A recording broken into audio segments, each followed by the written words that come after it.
convey the country's special delight that such distinguished head of states from member countries of CARICOM would make time, facilitated by their government, to come to pay their respects.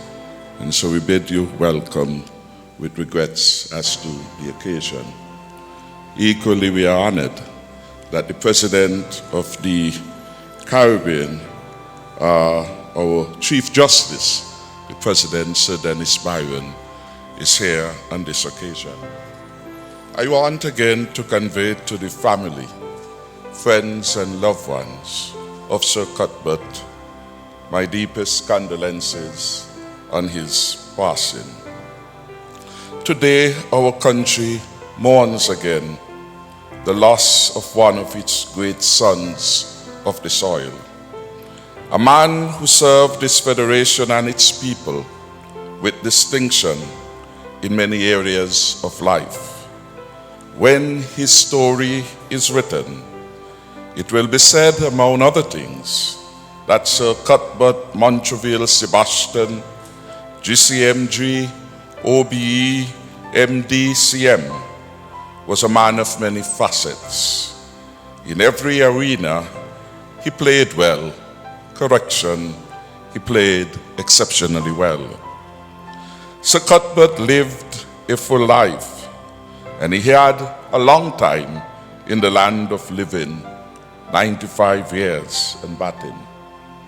This in itself is a blessing, and he used much of his time to bless others. Yesterday, at a private memorial at the Liamiga Funeral Home, many recounted anecdotes of his life, inter alia, his upbringing, his generosity, his fondness for a good time, his passion for service, and his parenting skills. From those remembrances, we are assured that he lived life to the fullest. This large, towering gentleman has left indelible footprints on the sands of time. My earliest recollection of Sir Cuthbert was occasioned by a visit with my mother to his office for prenatal care. He was her gynecologist. My mother made regular visits to his office, and she made me tag along most of the time. I found his presence to be commanding and yet charismatic. This no doubt helped to catapult him to the status of being the most popular gynecologist in St. Kitts and Nevis in his day. He is also widely credited for holding the record for delivering the most babies in our federation. I renewed my acquaintance with Sir Cuthbert during the latter part of the 80s, when I served as manager at Eskimo Foods, then a retail outlet of the SL Horsford Group, and that outlet would later be upgraded and rebranded as Volume-Mart IGA.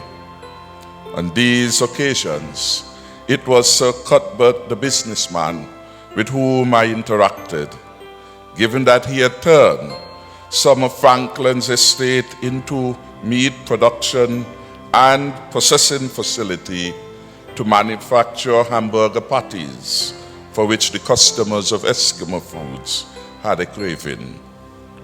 I saw the resilience of the man after his unsuccessful yet valiant bid to serve as an elected representative of the people of St. Christopher I. The people chose the ever-astute Michael Powell to represent them. In the wake of that electoral loss, Sir Cuthbert told me that he would continue to do what he had always done. He would live life and serve his people. He harbored neither bitterness nor self-pity, and he blamed no one.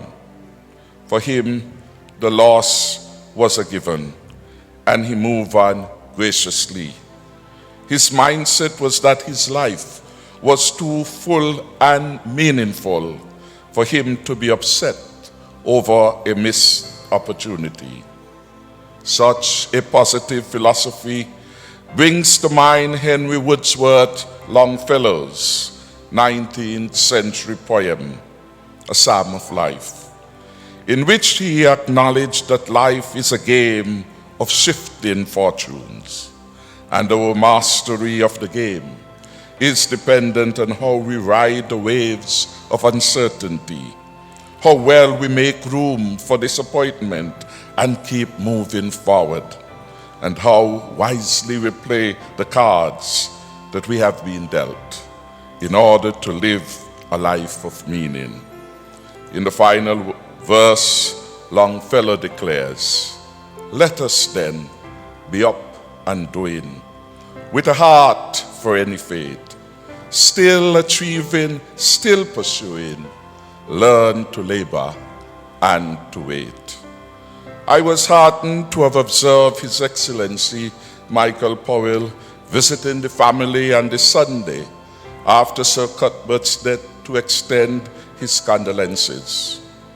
This was a demonstration of the fact that the high regard in which Sir Cuthbert was held had transcended the political divide. And we see it reflected in the booklet with a eulogy tribute by our national hero, Sir Kennedy. On January 1st, 1996, Sir Cuthbert Sebastian was sworn in as Governor General of the Federation of St. Kitts and Nevis. His 17-year tenure as our second Governor General since our nation's attainment of independence can safely be characterized as colorful and innovative. Up until his retirement on January 1st, 2013, Sir Cuthbert's style of leadership remained consistently one in which he took an active part in civic and community life, and in a manner that brought Government House within the reach of the ordinary man, given the expansive list of invitees that could be seen at the official state compound and many a celebratory occasion. As I reflect on his legacy, an inspirational quote by the 20th century American poet and writer Muriel Lieberman Strode comes to mind. In 1903, Strode penned the following in her poem, "Wind Wafted Wild Flowers." "I will not follow where the path may lead, but I will go where there is no path, and I will leave a trail." Simply put, Sir Cuthbert Sebastian was a lot like the early leaders in this country who came to the fore as champions for the poor and disenfranchised, whose rights were being denied.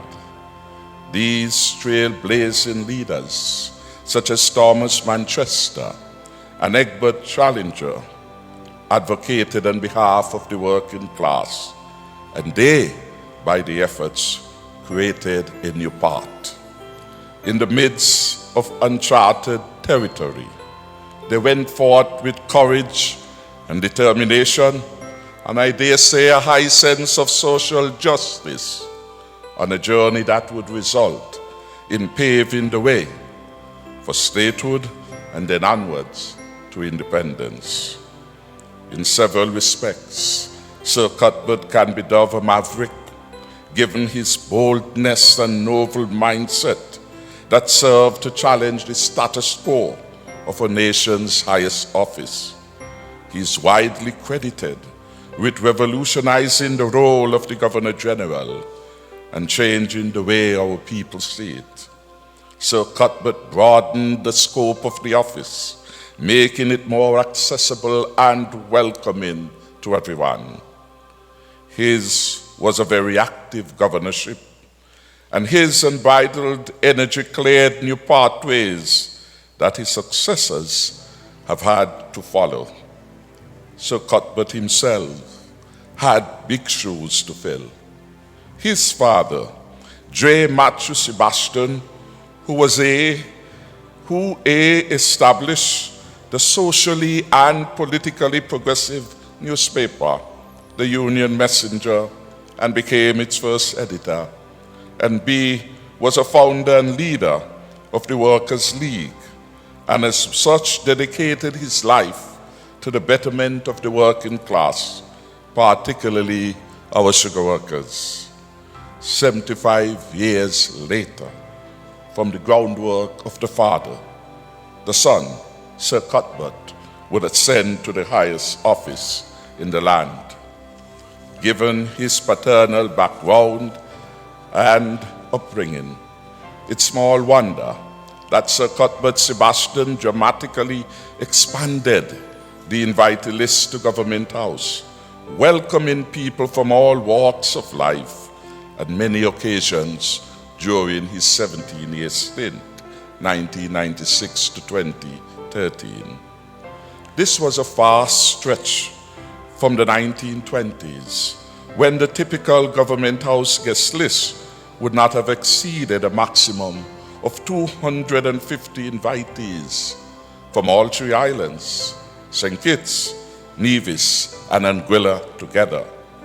This, of course, is detailed in Sir Reginald St. Johnston's memoir titled From a Colonial Governor's Notebook. Sir Cuthbert further popularized the post of Governor General by gracing countless graduation ceremonies, lectures, dinners, cultural shows, groundbreaking ceremonies, pageants, award presentations, church services, and other fora, with his patronage and/or presence. Up until the time of his death on March 25, 2017, Sir Cuthbert would have been the longest-serving Governor General in the history of our beloved country. This is a noteworthy achievement that befits a man who was remarkable in so many ways. One of the most memorable attributes to Sir Cuthbert is that he had a way with words. And during his farewell speech as Governor General on New Year's Day in 2013, he said that, and I quote, "I shall miss from my office window the view of the cool, mysterious Springfield Cemetery. The echoes of the telephone will forever linger in my ears, and the singing of the national anthem will forever enchant me." End of quote. These hauntingly beautiful words evoke Sir Cuthbert's deep and abiding connection to this beautiful land, St. Christopher and Nevis, and our wonderful people. It speaks volumes about his brand of patriotism that is worthy of emulation. We who are left to mourn his sad passing must resolve to build our beautiful nation and work together towards that common purpose, lest we squander or endanger the gains our country has made. In so doing, we will live out the last few lines in the final stanza of our national anthem. You know them well. No sword, nor spear can conquer, for God will sure defend. His blessings shall forever to posterity extend. May these beautiful words in our anthem forever linger in our ears, and may, like Sir Cuthbert, these words enchant us, so that all the heroes, those declared and those unsung, who have walked before us, can rest in eternal peace. May God bless us all, and may God bless our country.